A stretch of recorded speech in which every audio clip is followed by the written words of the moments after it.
Welcome to Strategy Talk, where the editors of Strategy Page discuss current events with a splash of history. I'm Dan Masterson, host of Strategy Talk. With me today is the editor of Strategy Page, well-known military author and game designer Jim Dunnigan. Also joining us is the associate editor of Strategy Page, columnist and author Austin Bay. Welcome, Austin and Jim. I thought it was time that we revisit Afghanistan. When we first entered Afghanistan 19 years ago, I guess it's 18 years ago, the thoughts were, the American people wanted us to get in, get out, everything would be good. But I know the administration at the time warned that this was a decades-long war with Islamic radicals. So the question, Jim, is we're still in Afghanistan. Are we going to be in Afghanistan like we are in Korea, or are the Western nations going to pull back at some time? Well, Korea is a different situation because you're dealing with a dictatorship up north.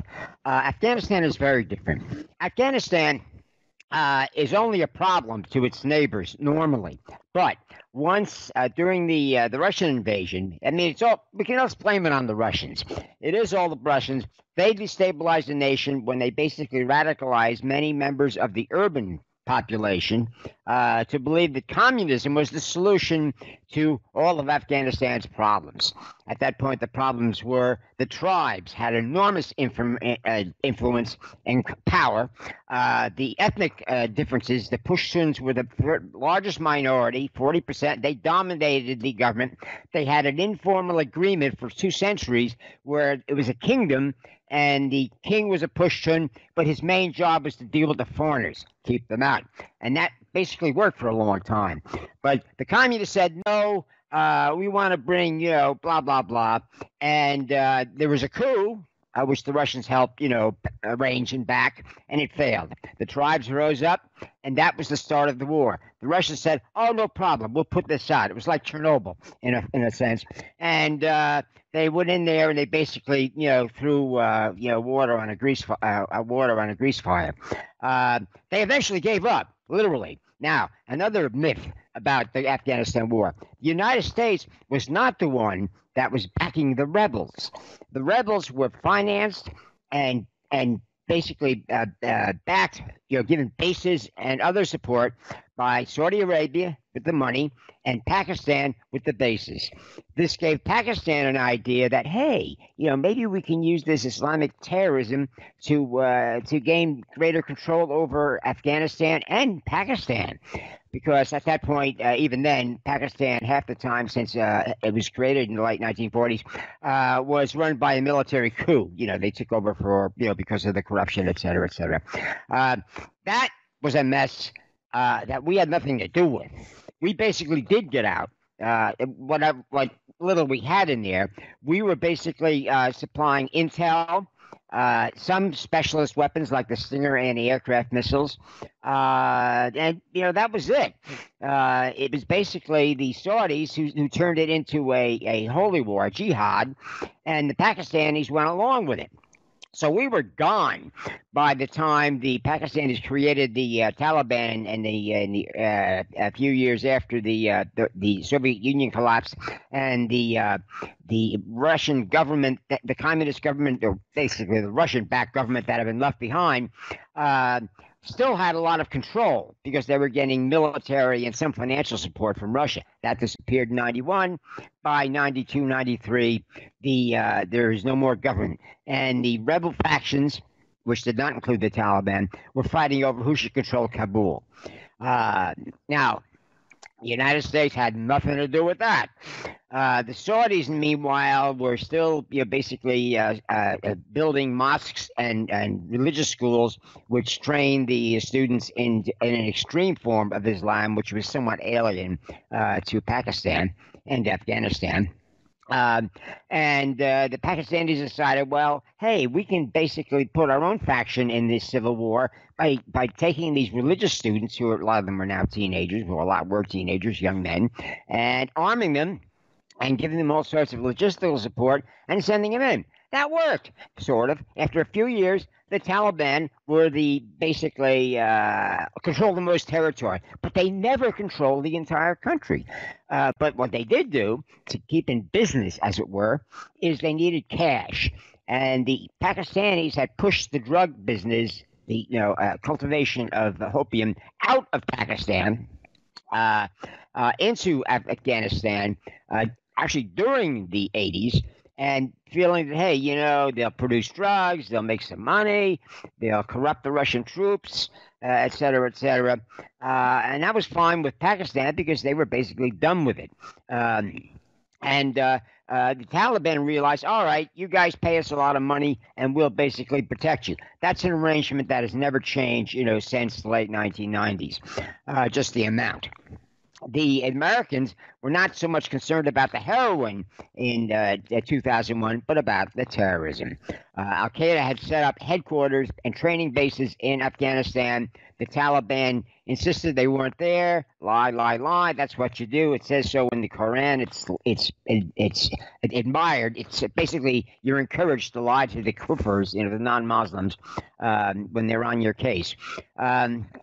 We went in, and the reason we won so quickly, it was like in a month the Taliban government was gone, was because they were still fighting their civil war. With this time the main minorities in the north, the Northern Alliance, they were doing well, but they weren't, they weren't rolling over the enemy, and the Russians were supporting the Northern Alliance. And we started doing so after that, and it was over real quick. But and the Taliban collapsed, and they basically went into seclusion for a while. But the drug gangs were still there, and they basically said, "Hey, why don't you guys try and come on back? Same arrangement." And that's what's caused the upsurge in the war. Now, if we leave, nothing will change, except that the Taliban will be able to negotiate the control of more territory, will be able to basically strengthen the power of the drug gangs and turn into a narco state. They will be able to allow, while denying, bases for international terrorist groups, and there you'll have a situation that everybody will blame on us. Austin, your take? Look, Jim's survey is really useful because he's set it up as in a story form that everybody can understand at some level. And here's the strength of it: understand the graft, corruption, and crookedness and crime that's embedded in it. Also, understand that there are multiple types of relationships. Some get a wry smile. Some are just, are scary. And let me give you an example of one that's not so scary, but it's a deep relationship that explains some of the operations between Saudi Arabia and Pakistan. For years, the Saudis paid for anywhere from a brigade to almost a division of Pakistanis to add defensive power, ground defensive power, to the defense of the kingdom. The King Khalid military city, which is in northeastern Saudi Arabia, at one time had a more or less permanent Pakistani brigade. And the deal was the Saudis would not only pay the Pakistani army's salaries for this elite unit, they'd buy them modern weapons, and then if the Pakistanis needed that unit back in Pakistan to confront the Indians, they'd pull it out. It was there as a deterrence force. That's not necessarily bad. And just so you know, that relationship was first explained to me by a couple of Pakistani military officers who weren't lying to me. It's in our interest to do that, and it's in the Saudis' interest. Okay, there's a connection there. But you also see that they've got a cooperative military and intelligence relationship. That exists also. The United States at times with Pakistan, U.S. with Saudi Arabia, U.S. with, as Jim described, what was more or less a successful coalition relationship / tribal government that the Afghanis had prior to, I'll say 73, 74, when the Russian intrigue started. Now, remember, at this time, the Soviet Union seized the United States in the Vietnam melees. And remember, they're still Russians. And one of the things the Russians always sought, get ready, were warm water ports to the south, meaning a breakout into the Indian Ocean. And this goes back to Tsarist times. If it sounds like I'm telling you a historical story, well, I am, but it's still there. And here is this strategic vacuum in the West. The United States is losing the powers of communism, socialism, authoritarian socialism. We're on the rise, and Afghanistan's there for the taking. And as Jim said, the Russians, oh man, what arrogance! We'll take care of this. Now, here's something that also a truly important background element to the chaos and complexity that Jim described. Look at the geography of Afghanistan, the geography and the demography. It really is it's really a border drawn around a bunch of mountains, valleys, deserts, tribes, and diverse ethnic groups, also diverse sectarian religious groups. You've really got 4 or 5 different shades of Sunni and Shia Islam within those boundaries. You've also got some, well, how would I don't want to insult anybody, but let's call them some old believers, if you want to call them pagans, animists. You have a few Christian groups as well, even though they've largely in the last 40, 50 years been either killed or driven away. And that's something that is, you can't be a geographic determinist. You really can't, because human beings are always going to find some way to make either something worse, either better or worse, whatever the geography. But when you have every little valley as a potential other world, you end up, and especially in a place like Afghanistan, but you see this reflected in the Balkans as well. Just as another, you also see this in a very faint echo of it, but in some of the Appalachia of the United States in the late 19th and early 20th century, in the as differences that Dunnigan would talk about between the Hill Williams and hillbillies, but they're every other county in some of these Appalachian places was like a different duchy. Same thing applies, or same general rule applies in Afghanistan. Now you add on top of that the fact that heroin poppies grow wild. Twice I was in, it was in Afghanistan in 2005 and then in 2007. I think it was the 2005 trip that I got to go on a short patrol with about 5 or 6 hours with a U.S. MP unit with some Afghan National Guardsmen, and stopped by a farm. Yeah, they went by this farm quite a bit. One of the farmers spoke a little English. Our Afghan interpreter happened to be an American citizen, lived in the States 35 years, and now was back to, because he wanted to help the U.S. effort in Afghanistan. And we go over there, and the fellow goes to the end of the row of this grain, this plot that he had, and cuts a little ball on a poppy, and out flows the white juice. And the farmer sits there and says, "This grows wild." And everybody sits there and laughs. And the MP lieutenant tells me, he says, "Sir, anybody who doesn't know, nobody has to try to grow heroin poppies around here. They just grow."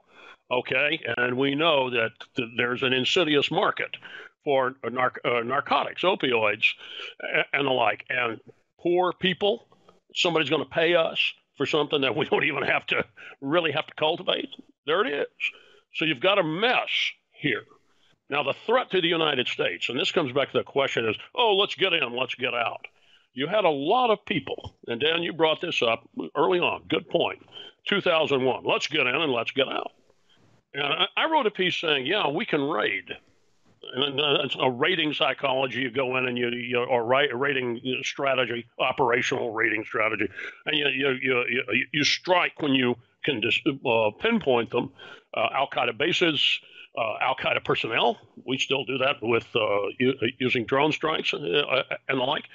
But in an extended war, you need base areas where you can offer protection to locals who don't want to work with a terrorist, locals who don't want to be in the heroin business, and really that's the majority of people in Afghanistan. Locals who don't want to fight everybody else. And remember, the Afghanis have had working tribal agreements for centuries. We don't kill the people next door because we're married to them. But it was the Russians upset that. The jihadists not only exploited it, they also disrupted it. Extremist Islamists, not all of them militants, but certainly they have an extreme religious bent. They were there proselytizing. That added fuel to the jihadist fire. Jim talked about that, but that it's the same thing. It's disruptive. It's disruptive of the way the tribes and localities got along. I'll toss out one quick anecdote. I read, and this is probably 2002 or 2003, an interview with I forget where this fellow was, the tribal leader, but he was an older man, and he says, we were educating our daughters, and he mentioned his two of his own daughters, and we have school here, and then Taliban shows up and says you can't teach your women, and he says everybody needs to be able to read, and all right, you can say. Telling anecdote? I thought so, because that was something. Wait a minute, we were doing this, and as Jim pointed out, there were plenty of groups. There were Muslims, but they weren't extremists.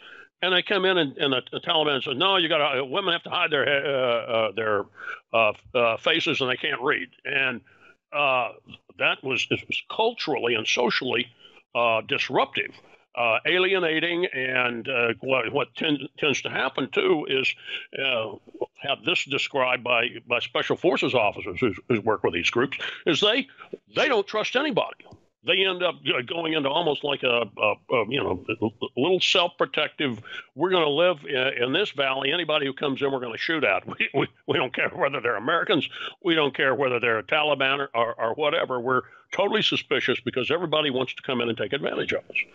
Now, the U.S. interest in this is stated by 9/11, is that we're not going to let jihadists use the chaos of Afghanistan to launch attacks on the United States, U.S. assets, U.S. allies.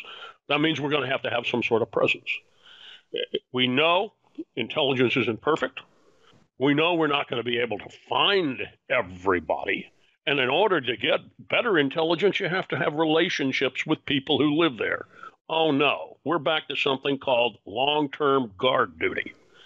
I gave a speech about 2 months ago about my new book, Cocktails from Hell. And a fellow who was a vet in the back raises his hand and says, "Mr. Bay, I did a tour in Afghanistan," and I think he said he did it 15 years ago. So it had been there 2003, 2004. Why are we still there? And he told me a little bit about his background. And I said, "Okay, you pulled guard duty." And he rolls his eye and says, "Yes, sir, I have." I said, "It's kind of boring. It can be dangerous, isn't it? Is it important?" And he nods. He says, "Yeah, that's a good answer. Thanks." I pull that out because I think that kind of sums it up. Who the hell wants to pull guard duty in Afghanistan? Well, maybe somebody that wants to stop an attack on Washington. And that's exactly right, because if we leave, the first time there's an international attack in the United States or even in Europe, track back to a group that is set up based in Afghanistan, what's going to happen? Jim, that's it. And this fella sitting back there, he sits there, and he told me afterwards. He says, "Hey, Colonel Bay, I knew it was a tough question, but I wanted to ask him." I said, "Great answer." I said, I'm glad you did, and I appreciate your response to it." He says, "Yeah, people don't want to hear that." That's the way it is.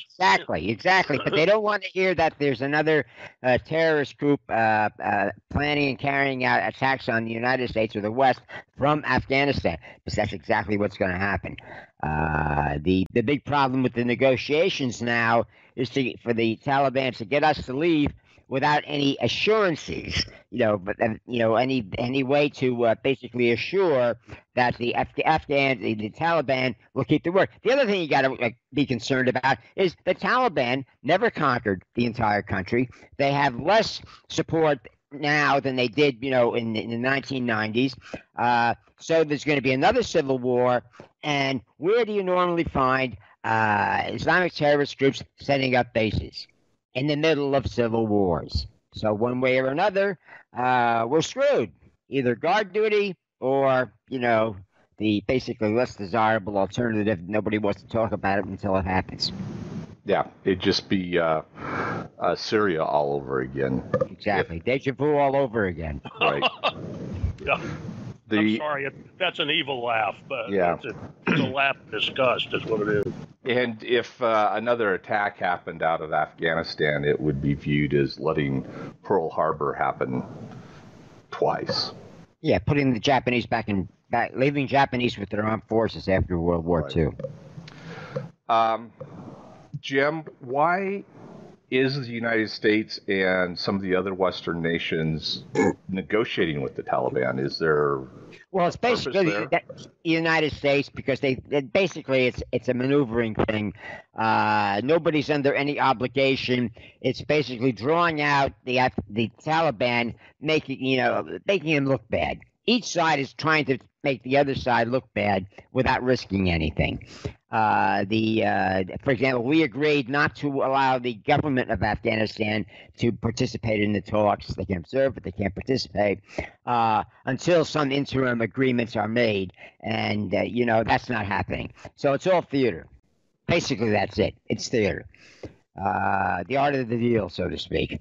The Taliban are being played, but they don't like being played. And also, one last thing to point out is the other two major players in Afghanistan, aside from Russia, are Pakistan and Iran. They have always been the superpowers that another myth to bust again is Afghanistan has always been conquered. The reason it's never been a province of a other empire is because there's no there. It's expensive. But there at times in the past when the Silk Road was present, Iran and India, or whatever, northern Indian principality, would take control of portions of that area, and they would basically push the Pashtun tribes back and make deals and what have you. And the minute the Silk Road disappeared, when the Western countries built ships that could more cheaply move stuff by water, and the Silk Road was no longer lucrative, they pulled out. There was no reason to stay there.